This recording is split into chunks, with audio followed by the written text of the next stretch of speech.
Hello everyone, ఈరోజు recipe మునగాకు గుడ్డు పొట్టు.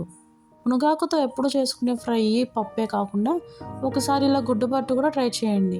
ఎంతో టేస్టీగా ఉంటుంది. ఒకసారి తయారీ విధానాన్ని కూడా చూసేయండి. ముందుగా స్టవ్ వెలిగించి కడాయి పెట్టుకొని అందులోకి 2 టేబుల్ స్పూన్స్ వరకు ఆయిల్ని వేసుకోవాలి. ఆయిల్ వేడెక్కిన తర్వాత అందులోకి సన్నగా తరిగిన ఒక పెద్ద సైజు ఉల్లిపాయ ముక్కలు, అలాగే 4 నుంచి 5 పచ్చిమిర్చిలను చిన్నగా కట్ చేసుకుని వేసుకోవాలి.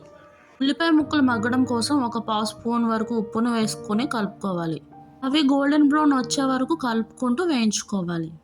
ఇప్పుడు ముందుగానే క్లీన్ చేసి పెట్టుకున్న మునగాకును అందులోకి వేసుకుని ఒకసారి కూర మొత్తాన్ని కలుపుకోవాలి. మునగాకు అనేది మెత్తగా అయ్యేంత వరకు లో ఫ్లేమ్లో ఉంచుకొని మూత పెట్టుకుని ఉడికించుకోవాలండి.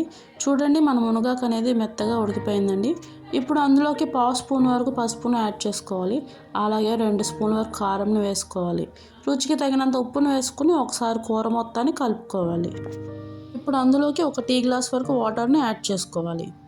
ఇలా వాటర్ యాడ్ చేసుకోవడం వల్ల మనం వేసుకున్న కారం పసుపు అనేవి వాసన రాకుండా మంచిగా ఉడుకుతాయండి. చూడండి, మన కూర అనేది మంచిగా ఉడికిపోయిందండి. ఇప్పుడు అందులోనికి 4 నుంచి 5 కోడిగుడ్లను పగలగొట్టుకుని వేసుకోవాలి.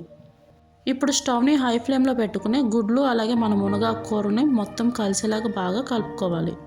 కలపడం పూర్తయిన తర్వాత మరొక 10 నుంచి 15 నిమిషాల వరకు లో ఫ్లేమ్లో ఉంచి ఉడికించుకోవాలి. అంతే అండి, ఎంతో ఈజీగా చేసుకుని మన మునగాకు కోడిగుడ్డు పొట్టు రెడీ. ఒక్కసారి మీరు కూడా ఈ రెసిపీని ట్రై చేసి ఎలా వచ్చిందో కామెంట్ బాక్స్లో కామెంట్ చేయడం మాత్రం మర్చిపోకండి.